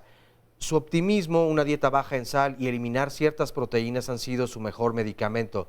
Claro que su medicamento también. Mari Flores: mi esposo tiene 50 años y yo 48. ¿Cuál sería la mejor hora para tomarnos la presión y cuál sería la toma adecuada? ¿Podrían hacer un programa para hablar de hipotensión y otro de enfermedades del corazón, por favor? Nos dice Ana Karina. Yo me hice el estudio del mapa y me salió que mi presión se dispara dormida y siempre la traigo a 170, 100. Tomo mi medicamento, pero yo no siento nada. ¿Qué ¿Qué se puede sentir? Nos pregunta Lucy Fernández. Joana Cardona, el médico comentó que si la presión sube 2 o 3 veces al año, ya eres hipertenso de por vida. ¿Esto es cierto? Quisiera saber sobre la presión baja. A mí esto es lo que me ocurre, más bien me baja. Alicia Cervantes Miranda, hace poco me dijeron que por la presión que yo tenía me creció el corazón. ¿Debo ir con un cardiólogo? El doctor que me atendió me dijo que no. También quiero preguntar, cuando uno tiene presión o angustia, es depresión más bien, o angustia, ¿es posible que también sea un factor para que suba la presión? Víctor Manuel Martínez, tengo 15 años tomando Captopril. Exactamente. Ya que a pesar de tomarlo, la presión se me eleva. ¿Aún funciona este medicamento o debo buscar una segunda opinión? Roberto Rodríguez Landa, ¿qué nos podrían decir los especialistas sobre los alimentos hormonados? ¿Estos pueden ser un factor? Mercedes Santana, un cardiólogo particular me dijo que tenía inflamada la aorta y el corazón crecido a raíz de la diabetes e hipertensión, y también padezco hipotiroidismo. Me dijo el doctor que necesito un marcapasos, ya que podría darme un paro respiratorio. ¿Esto puede ser verdad? Mi padre era muy obeso y nunca le dio hipertensión ni diabetes tampoco. Graciela Oaxaca, mi esposo tiene 80 años, es hipertenso. En la mañana toma su medicamento y por la tarde toma hasta 3 copas de mezcal. ¿Qué consecuencias puede tener? Todavía tenemos más llamadas, pero bueno, hasta aquí. Tenemos muchas las vamos a contestar. Recuerden, en el bloque 6, nuestros especialistas los voy a traer corriendo, contestando brevemente. Recuerden que no podemos dar consultas. Es muy importante que siempre vayan con su médico, porque es poco ético y no se debe de dar una consulta por televisión, ni por Twitter, ni por Facebook, ni por mensajito. O sea, tenemos que darle la importancia a la salud que se merece. Doctores, retomemos antes de que termine este bloque las complicaciones. Hemos hablado que a nivel del sistema nervioso central podemos tener un accidente vascular cerebral. Ya vimos de una isquemia cerebral transitoria causado por la hipertensión arterial. No hemos comentado nada de los ojos. ¿Nos podrían decir algo sobre los ojos y la hipertensión? Sí, claro. Los ojos son otro de los órganos que va a sufrir frecuentemente con el alza de la hipertensión. La presión arterial elevada va a generar alteraciones en los vasos sanguíneos dentro de los ojos, puede sufrir incluso hemorragias dentro de los ojos, puede estas mismas hemorragias conducir a ceguera parcial o total en algunos casos. La verdad es que los ojos son uno de los órganos blancos de la hipertensión y hay que tener mucho cuidado con ellos. También se daña la retina. La retina fundamentalmente. Perfecto. Luego vamos bajando del sistema nervioso. Doctor, sí. Este punto particular es en 2 etapas. Una es esperar que se presente la complicación y la otra buscarla. Por eso es el hacer el diagnóstico certero y preciso por el médico de la presión arterial alta. Y una vez hecho el diagnóstico, no se cura y debe controlarse de por vida. Una vez establecido el diagnóstico, de manera inmediata, el médico debe, y el paciente debe saberlo, que debe rastrearse si no hay daño ya en el ojo, si no hay daño en el riñón o hay daño en el corazón. Y rastrear sus arterias, buscar el cuello, todas las arterias donde se toca el pulso, precisamente porque la manera y la mejor manera de ayudar al paciente con hipertensión alta es prevenir. Y haciendo una detección de todos estos niveles, nosotros actuamos correctamente, logrando las metas de control. Y aquí es donde viene. Toda persona hipertensa, bien controlada, con sus metas de control logradas, puede tener una vida sin complicaciones. Y esta es una situación muy importante. Importantísimo. Pueden tener una vida sin complicaciones y nos preguntan que si es de por vida. Recuerden que lo hemos comentado muchas veces aquí, porque a la hora que te dicen ya te enfermaste para siempre, tendemos a pensar algo espantoso, pero lo hemos aclarado aquí los lunes en varias ocasiones. Les quiero preguntar a cualquiera de ustedes, cuando se enferman de algo que no sea infeccioso o un accidente, normalmente te enfermas de por vida. Si tú eres diabético, vas a ser diabético para siempre, te tienes que tratar para siempre. Si eres hipertenso, vas a tenerte que tratar para siempre. Si tienes insuficiencia cardíaca, vas a ser insuficiente cardíaco y te vas a tener que estar tratando. Ahora, inclusive, tuvimos el otro día un programa de obesidad y se habló que inclusive un paciente obeso que llega a bajar de peso en su cabeza va a ser un obeso para siempre, por lo tanto, siempre tiene que seguir cuidando su manera de alimentarse, ejercicio, etcétera. No lo vean como una sentencia de muerte, sino es algo que hay que aceptar, aprender a vivir con ello y sobre todo hay tantos factores de riesgo y factores que empeoran la condición que se pueden modificar y apegarse al tratamiento. Lo acaba de decir el doctor, puedes vivir con ella perfectamente bien y evitar las complicaciones. Seguimos hablando de complicaciones. ¿Qué pasó, Oscar? Es que hay un comentario que me llama la atención y aprovechando justo lo que decía el doctor de manejar el control o tener controlada la presión, nos dice Jessy Sotelo, mi madre sufre muchísimo de la presión y ha llegado hasta 215, 110. Quiero saber cuándo debo correr ya que a ella ya le dio un infarto. ¿Qué puedo hacer entonces para controlarla? Evidentemente aquí sí es un salto bastante fuerte, ¿no? Pero no es que haga ella, ahí sí es su cardiólogo o su médico internista tiene que controlarle la presión arterial. Ahorita vamos a hablar de tratamiento, nada más quiero terminar con 2 cosas más de complicaciones y el tratamiento es individualizado, no es una receta de cocina como vamos a ver ahora. Doctores, ya vimos, sistema nervioso, ojos, ya se habló ampliamente de los daños que causan el corazón y también puede conducir a insuficiencia renal, que se ha hablado someramente sobre los riñones. Pero el doctor comentó algo muy importante, las arterias en donde se tocan los pulsos. ¿Qué pasa en las arterias con la hipertensión arterial o qué puede pasar, qué complicación a nivel arterial?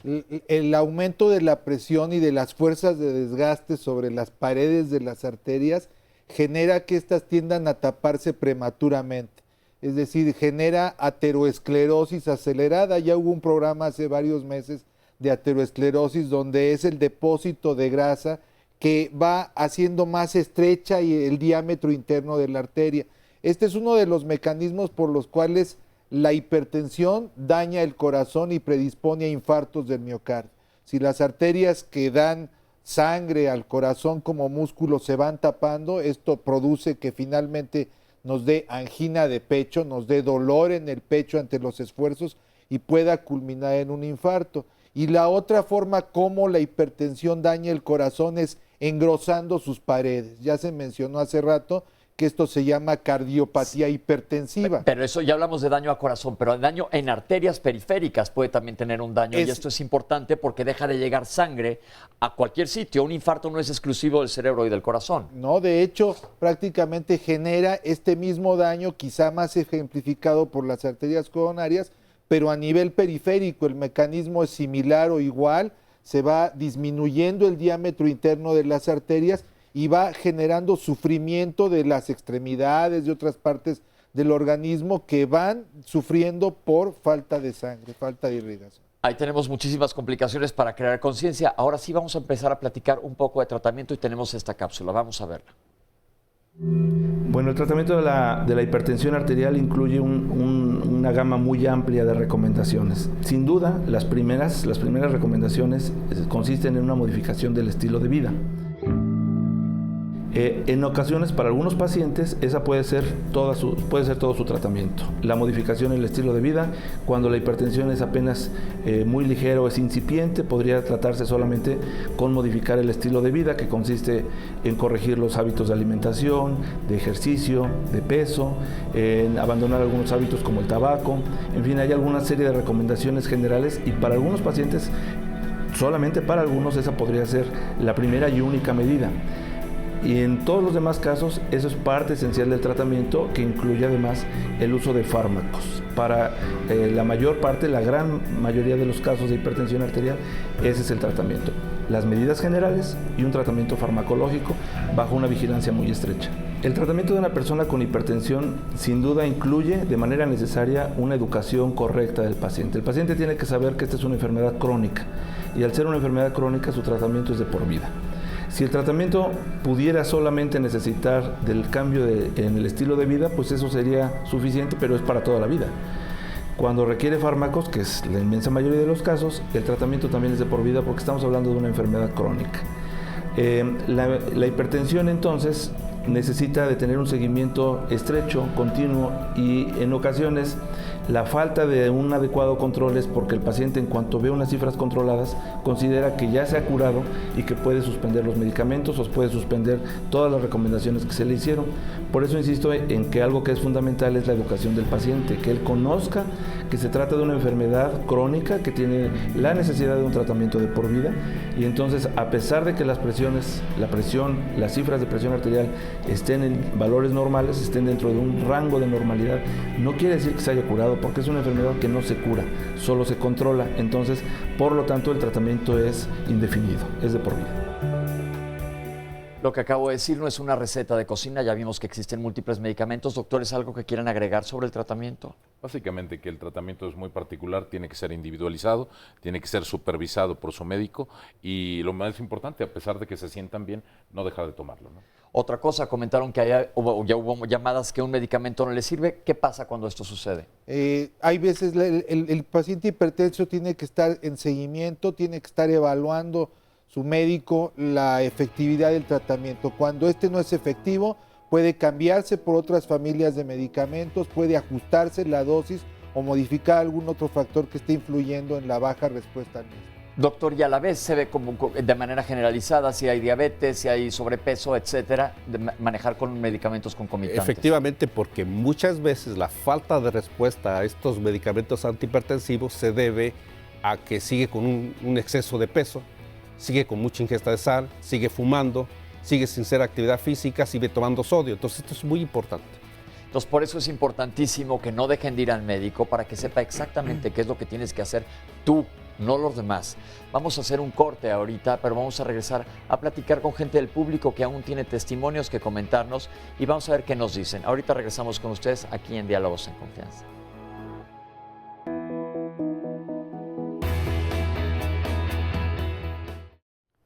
Estamos de regreso con el público y Amalia nos tiene algo que comentar. Hola, Amalia. Hola, buenos días. Pues aquí tengo desde hace 19 años tengo la presión alta y al año pasado sufrí un preinfarto, pero me dijeron que no, que era angina de pecho lo que tengo.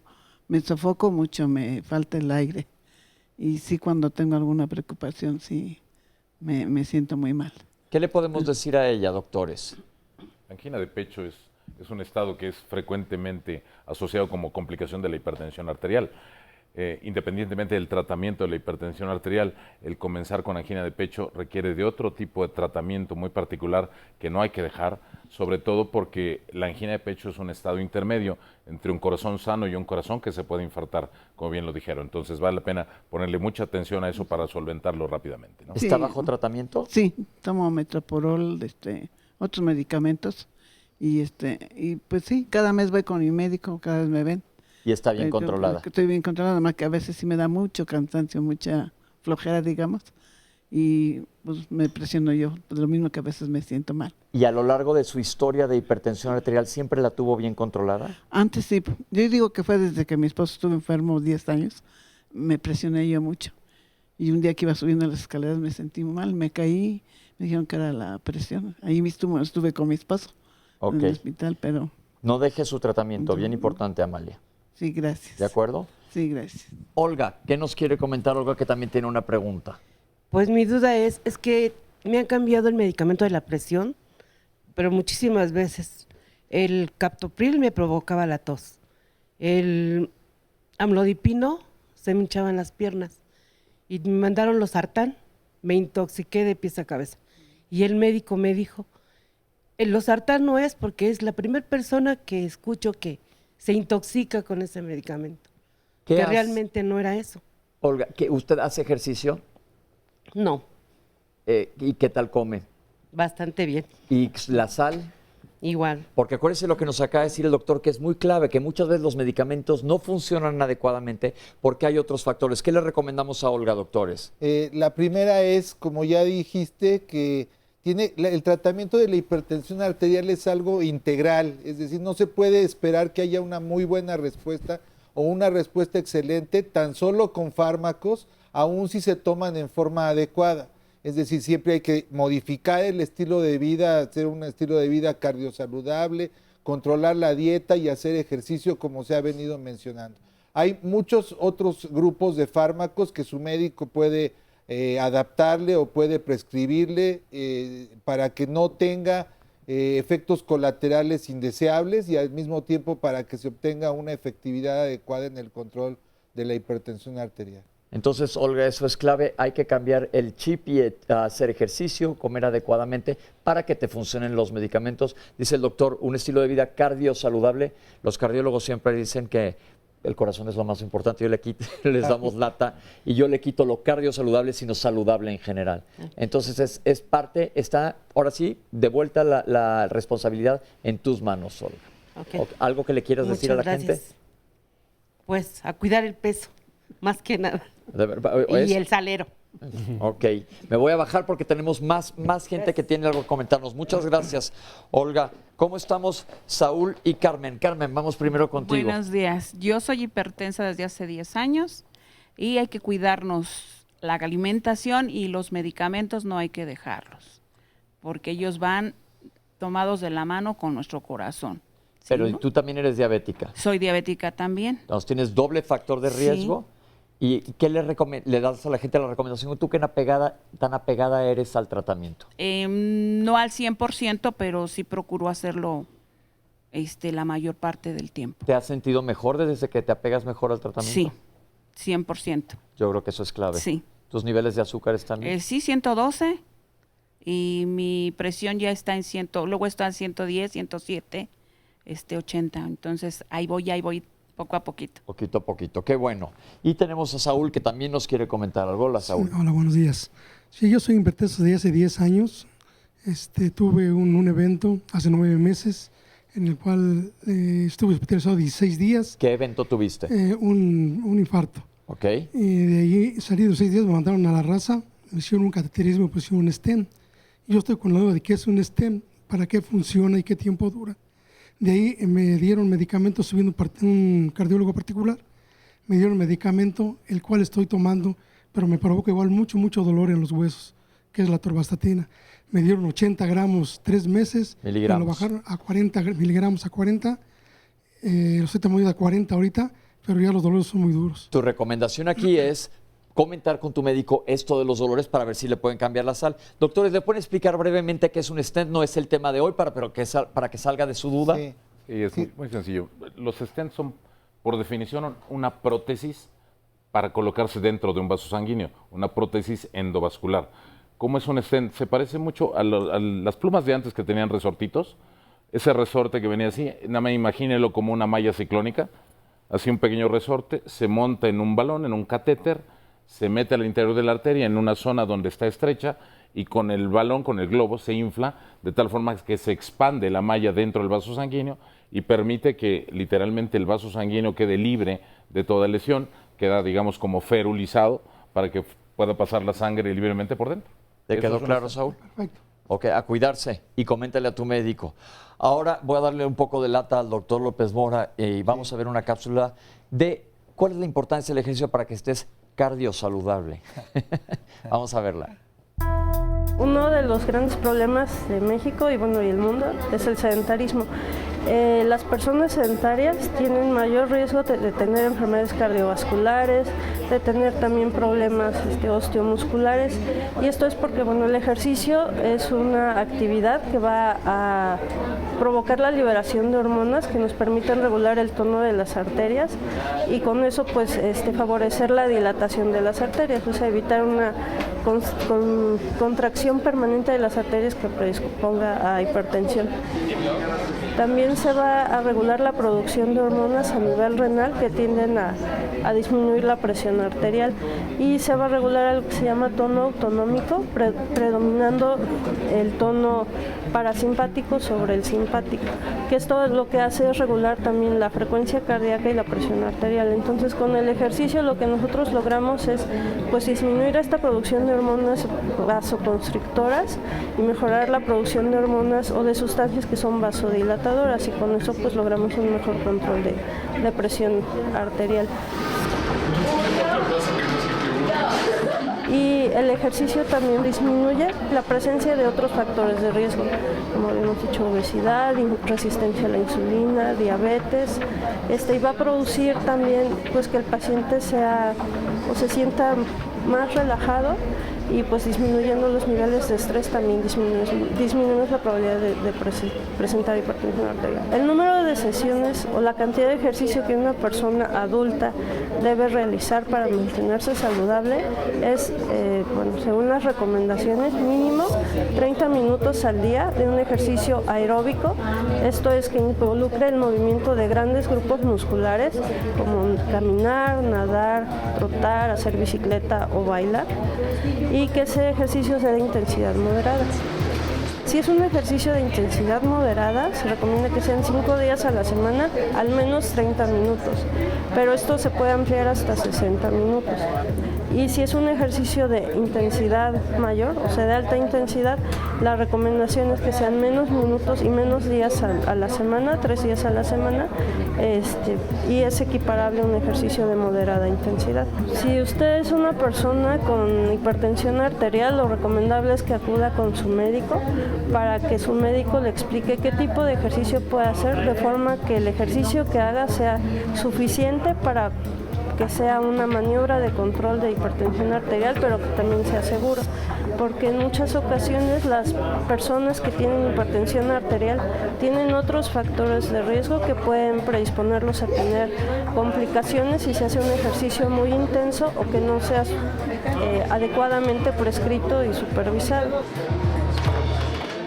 No hay excusa, tenemos que hacer ejercicio y aparte, la verdad está padre, ¿no? Sí. O sea, no hay que verlo como una pesadilla, sino algo parte de... Oscar, tenías una pregunta que alguien preguntaba que era un cateterismo, ya se explicó lo que es un stent, si bien no es parte del diagnóstico, pero está preguntando la gente, doctores, ¿le pueden explicar a quien nos preguntó qué es un cateterismo? ¿Qué es un cateterismo? Un cateterismo es el que uno ingrese a una arteria, a un vaso sanguíneo a través de un catéter. El catéter es como una tripita, como un tubito de plástico, por supuesto de alta tecnología, que permite ingresar a los vasos sanguíneos, inyectar alguna sustancia, infundir algún medicamento o algún medio de contraste para poder estudiar la anatomía de ese vaso y finalmente llevarlo a tratamiento, por ejemplo, con angioplastía o con stent, como ya se explicó. Eso ya es otro tema, es cuando hay un daño en el corazón, pero se pueden hacer cateterismos inclusive para diferentes arterias del cuerpo o para sistema nervioso central, que ya vimos también un día aquí en Diálogos en Confianza el tema de accidentes vasculares cerebrales. Si tienen duda vale la pena que lo chequen y lo revisen. Oscar, te veo con ganas de decirme algo. Es que sí, todavía hay muchos comentarios y preguntas. Nos dice Lunita Lonche, ¿existe hipertensión arterial con una sístole elevada y una diástole baja, 160-70, y se puede tomar el mismo tratamiento? Víctor Macías, respecto a que hay que tomar medicamentos para siempre, también hace pensar en los intereses creados por los laboratorios y muchas veces impulsados por los médicos que son premiados por los laboratorios con viajes, congresos pagados, etcétera. Eso también debe considerarse en este programa, pero habría que tener mucho valor civil y moral para debatirlo al aire. En realidad no tenemos nosotros un problema con eso, es decir, todas las versiones o las opiniones, aquí las aceptamos, las leemos con respeto y desde luego cada quien habla desde su foro, ¿no? O lo que, no, y te digo algo, yo soy médico, yo doy consulta, no me premia ningún laboratorio, bueno fuera, lo agradecería, y sí hay que dar tratamiento. Si se lo quitas el tratamiento a un paciente, pues va a tener las complicaciones de la enfermedad. Eso pues que ese es otro punto que también están tocando. ¿Qué tan importante es que el tratamiento se vuelva integral? Es decir, 100%. Evidentemente puede degenerar en más enfermedades todavía, pero si tenemos además la parte emocional también atendida, el ejercicio, porque decía alguien más, es que por ejemplo, un nutriólogo debe estar recomendado también o formar parte integral de este tratamiento que recibe la persona. Entonces, ¿qué tan importante es? Bueno, pues que acudamos a los médicos especialistas en cada materia que debemos tratar y además el apego al tratamiento. Aquí hay dos puntos bien importantes que nos ponen en el aspecto ético. El medicamento tiene que ser eficaz y seguro. No debe condicionarle efectos que no debe tener. Si estas dos cualidades, cuando un médico lo prescribe y con eso se logran las metas de control, no tiene por qué cambiar.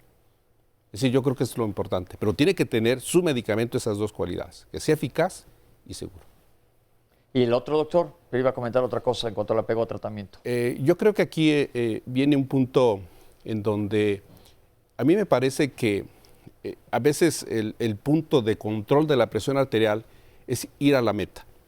Y ir a la meta significa permanentemente tener en la persona de menos de 65 años 140-90, abajo de 140-90. El ponderar que si yo paro a algo, es decir, ya no hago actividad física, no hago mi alimentación, no me cuido en mi peso, me va a proteger o va a ayudarme, imposible. Es decir, debe ser siempre permanente un tratamiento integral. No podemos no cumplir la meta del colesterol, a bajarlo a su meta, porque a pesar que tenga yo las presiones bajas, si el colesterol sigue alto y sigo fumando, me va a dar un infarto, me va a dar un infarto. Es decir, esto es lo importante para el paciente con presión arterial alta, y decirlo y muy claro, y aquí hay testimonios muy precisos. Aquel paciente que tiene hipertensión arterial, en el 50% puede presentar una muerte prematura. Y esto es bien importante, por eso es el tema que estamos tratando. En relación al apego al tratamiento, es importante siempre insistir en el mismo en las enfermedades crónicas. El principal beneficiado de apegarse al tratamiento integral es el paciente, es usted que padece hipertensión, que padece diabetes y cualquier otra enfermedad crónica. Le va a evitar morir prematuramente, es decir, va a tener una expectativa de vida adecuada, y lo más importante, le va a conservar su calidad de vida. Es decir, el principal interesado en mantener estas variables, la calidad, la expectativa de vida, es el paciente, y por lo tanto es ahí la razón fundamental de que debe apegarse integralmente al tratamiento. Perfecto, perfecto. Yo creo que vamos a ir empezando contestando algunas de las preguntas que tenemos, porque tenemos muchísimas. Una señora nos habló muy preocupada que qué le podemos decir, que su esposo tiene diabetes e hipertensión y no se cuida. Ya nos dijo también, Carmen nos dio una recomendación de que hay que cuidarse. ¿Qué le podemos decir a este paciente?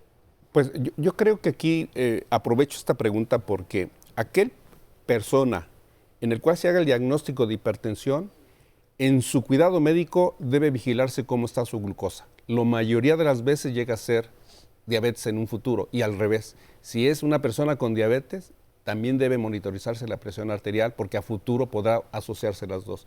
Yo creo que es el mensaje, efectivamente, y debe tener un control de ambas enfermedades para evitar el problema cardiovascular. Perfecto. Mi hija tiene 22 años, tiene dolores de cabeza continuos y su presión no está elevada, sino tiene 90-60. Preguntan qué es, y aquí la recomendación es ir al médico, pero me induce a llevarlos a hablar de la hipotensión, que es, si nos pudieran dar algunas palabras de la gente con presión baja. La realidad es que cuando hablamos de hipertensión hablamos de tratados de hipertensión. Cuando hablamos de hipotensión, casi todos los libros tienen 3 renglones, ¿no? Hipotensión arterial no es una enfermedad, es un síntoma frecuentemente secundario a algo, y hay que tratar la causa. El ejemplo frecuente de hipotensión, bueno, tomando en consideración, por ejemplo, la llamada, es una mujer joven. Las mujeres jóvenes, la mujer tiene una masa muscular menor que el hombre, un tamaño menor que el hombre, y por lo tanto requiere también una presión arterial menor que el hombre, de tal forma que 90-60 podría ser su presión normal. Segundo, cuando el individuo tiene realmente la presión baja, en muchas ocasiones lo que nos falta es hidratación. El sistema cardiovascular es un sistema hidráulico cerrado, es una bomba con tuberías. Si nos falta líquido, si nos hidratamos, porque tuvimos diarrea, porque hace calor, porque tenemos gripa y no nos rehidratamos en forma eficiente, la presión va a tender a bajar y podemos tener síntomas asociados a eso, ¿no? Y ya tuvimos un programa de dolores de cabeza en gente joven. Chequen el programa de dolores de cabeza que tuvimos aquí en Diálogos en Confianza, porque seguramente hay que investigar cuál es la causa de los dolores de cabeza en tu hija específicamente. Otra causa importante en relación a hipotensión es el predominio de 2 partes del sistema nervioso autónomo. Aunque habrá otros programas de esto, se divide en 2, el sistema nervioso simpático y parasimpático. El parasimpático tiene un mediador que es acetilcolina y tiene efectos vasodilatadores. Y esto es más común en mujeres. Las mujeres son más vagotónicas, tienen predominio de este sistema nervioso autónomo parasimpático. No es una enfermedad, es una condición. Si no produce mayores síntomas, debe aceptarlo en conjunto con la recomendación de su médico como una característica personal.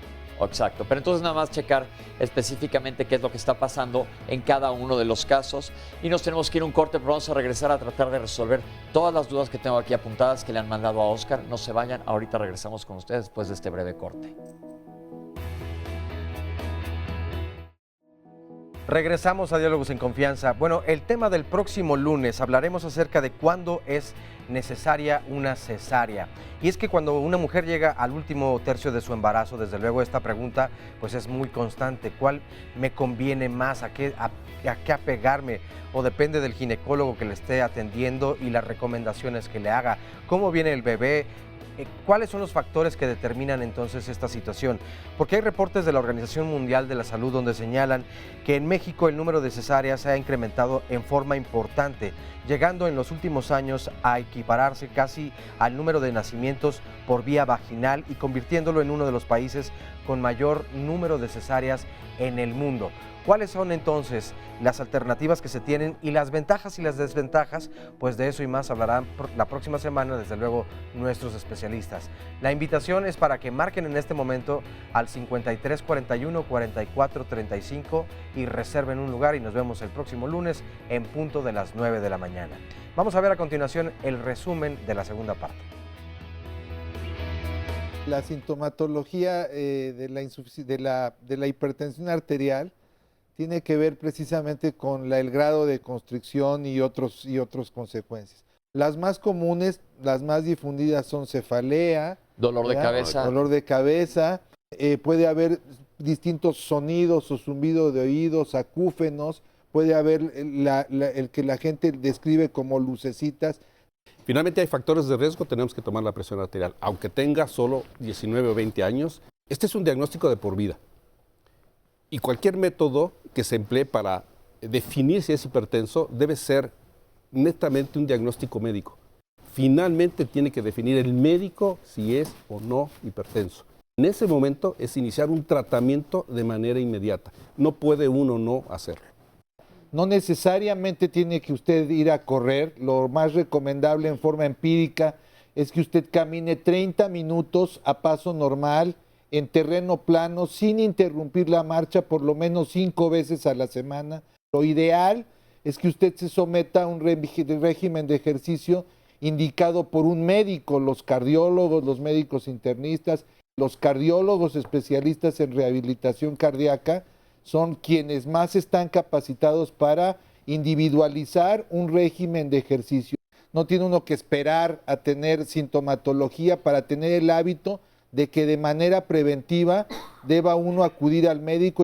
Una vez establecido el diagnóstico, de manera inmediata, el médico debe, y el paciente debe saberlo, que debe rastrearse si no hay daño ya en el ojo, si no hay daño en el riñón o hay daño en el corazón. Toda persona hipertensa bien controlada, con sus metas de control logradas, puede tener una vida sin complicaciones.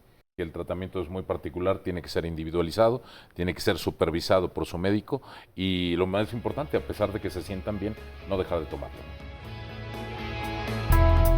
El proyecto de investigación Tlalpan 2020 es un proyecto grande, es un proyecto a largo plazo que estamos haciendo desde hace más o menos unos 4 años. Consiste en medir factores de riesgo para el desarrollo de hipertensión en población mexicana. Debido a que la prevalencia de hipertensión en nuestro país es muy alta, estamos interesados en saber qué es lo que está ocasionando que las personas, los mexicanos, estemos desarrollando tanta hipertensión. Este proyecto originalmente era para la pura delegación de Tlalpan. Sin embargo, debido a que nos interesaba también saber cómo estaba el resto de la Ciudad de México, decidimos ahora abrirlo a todas las delegaciones de la Ciudad de México. Eso sí, está circunscrito solamente a la Ciudad de México. La manera de participar sería hablando al instituto para hacer una cita. En ese momento se le dan una serie de indicaciones de cómo se tiene que presentar las personas y lo recibimos aquí generalmente de lunes a viernes por la mañana, porque hay que venir en ayuno y hay que traer una recolección de orina de 24 horas y solo está limitado a gentes que tienen entre 20 y 50 años que sean sanos. O sea, que no tengan hipertensión, que no tengan alguna enfermedad cardiovascular y algunas otras enfermedades que ya les diríamos aquí en el momento que ellos hablen. El objetivo primordial es conocer la incidencia de hipertensión en mexicanos y determinar cuáles son los factores de riesgo que están participando en esta incidencia.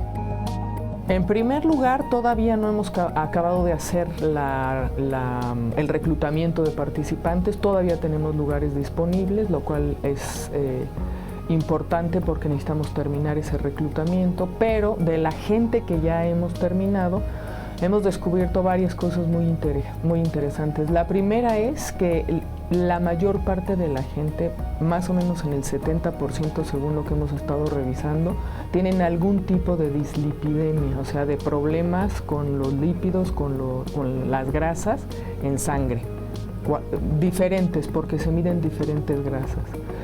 Por otro lado, acabamos de publicar ya un primer trabajo sobre el consumo de sodio y la excreción urinaria de sodio en mexicanos, y están fuera de los límites que está proponiendo la Organización Mundial de la Salud. Y por otro lado, hemos encontrado que gran parte de la población tiene problemas de peso, ya sea que están con sobrepeso o están en franca obesidad. Entonces, creo que son datos de alarma para los mexicanos que se pongan las pilas y quieran venir acá con nosotros. La importancia del proyecto es poder estimar esta incidencia en población mexicana. Es por eso que necesitamos tanta gente, reclutar a tanta gente, ¿sí? Son más o menos 3.500 individuos, vamos por los 2.100, entonces todavía nos queda un camino por recorrer, pero la participación de la gente es importante porque nos va a dar mucha información sobre estos factores de riesgo, sobre todo a la luz de lo que ya estamos encontrando, ¿no?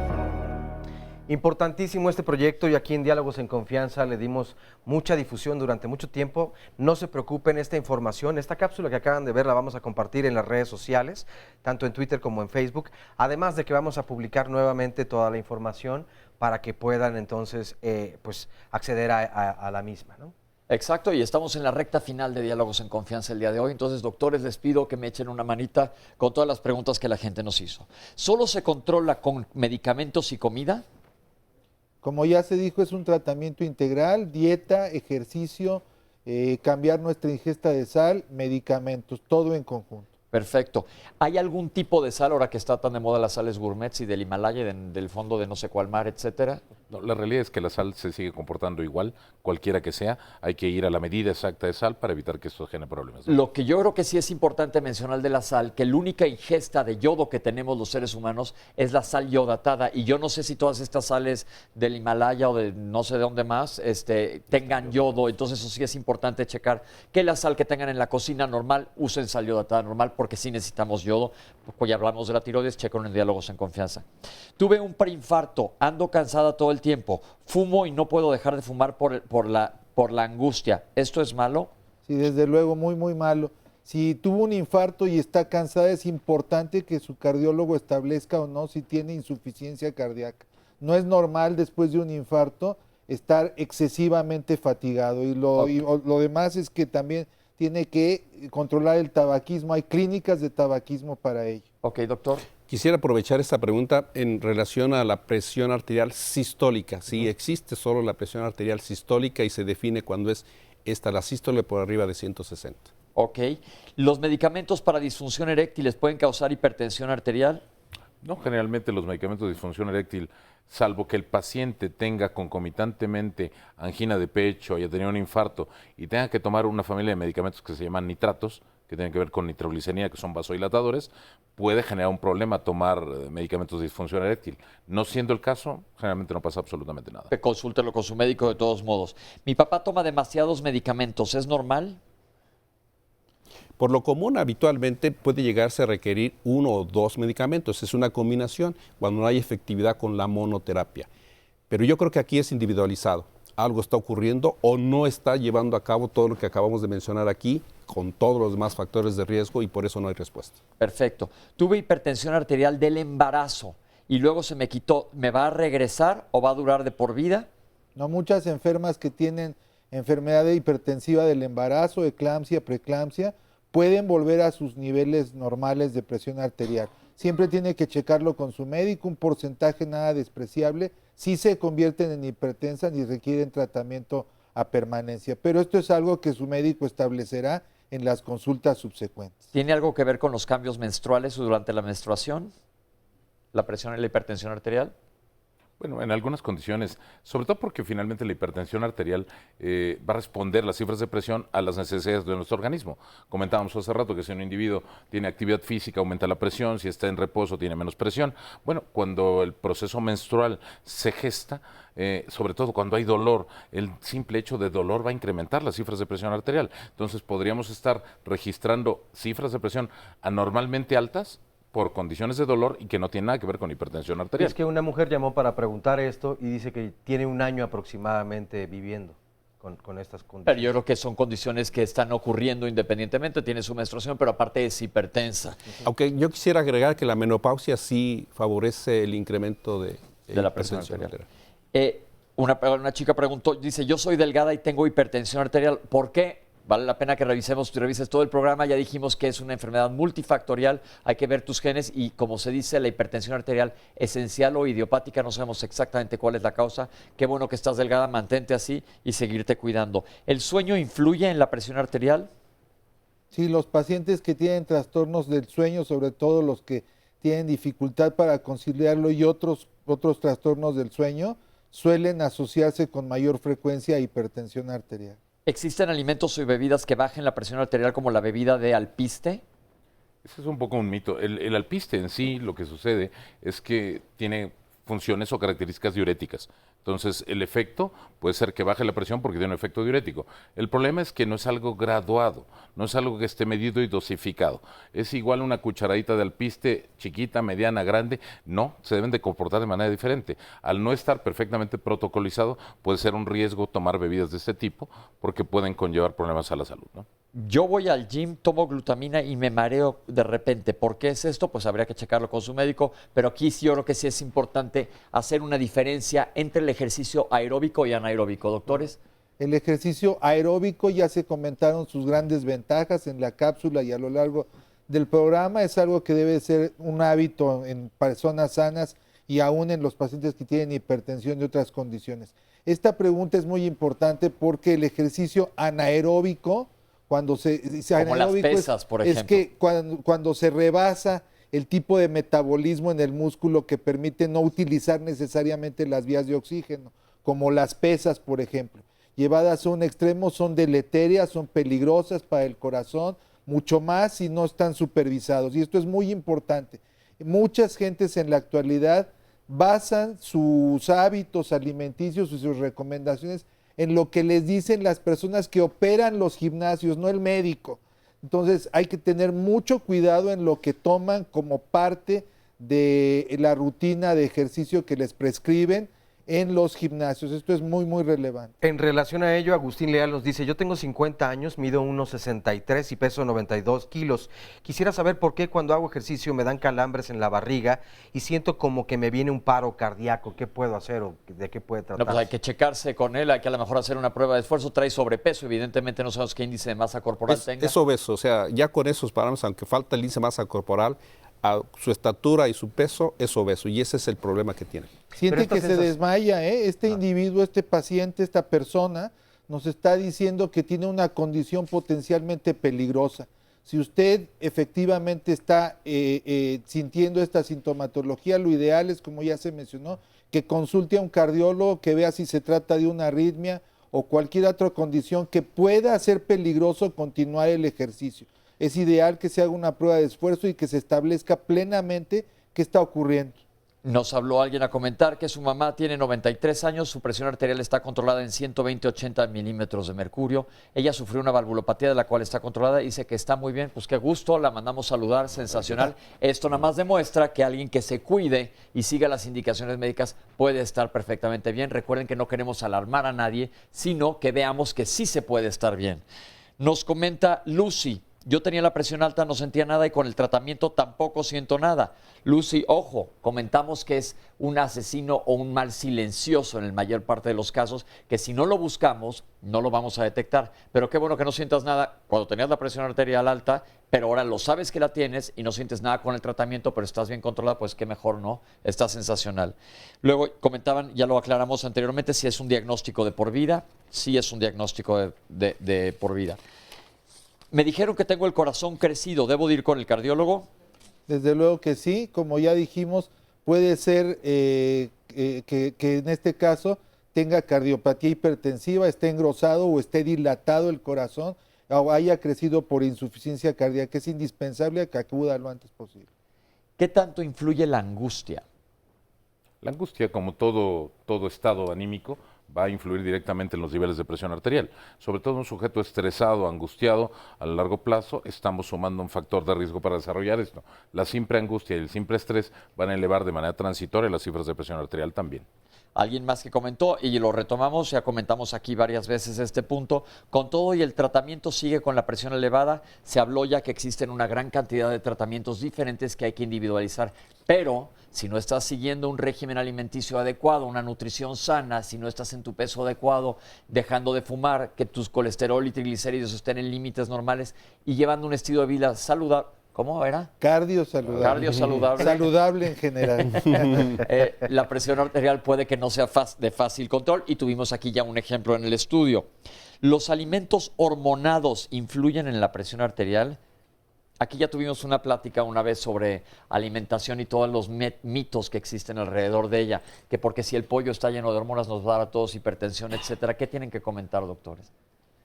Sí, la verdad es de que no es así, como ya se dijo, es un mito en parte. Desde luego que más influye el que tenga una alimentación inadecuada que la forma en cómo se obtienen los alimentos. Es un tanto mítico. ¿El alcohol qué papel tiene en la hipertensión arterial? El alcohol es un vasodilatador, pero aunado al alcohol casi siempre van otros malos hábitos, como el tabaquismo, como la deprivación de sueño y otros que sí influyen desde luego en la hipertensión arterial. Moderado, ¿no? Estamos hablando de 30 mililitros diarios de vino tinto, que puede ser vasodilatador, saludable, nada más. Y ahí paramos de platicar. Se nos acabó el programa, doctores, les quiero agradecer por su participación y toda esta información tan valiosa. A toda la gente que nos acompañó en el estudio, muchísimas gracias y gracias por sus aportaciones. Ojo, echarle ganas a quien le tenga que echar ganas, a lo que le toca echarle ganas y cuidarse. Y a todos nosotros, Oscar, mil gracias. Muchas gracias y muy buen día. Y nos vemos la próxima semana. Gracias por acompañarnos aquí. Esto fue Diálogos en Confianza. Nos vemos el próximo lunes.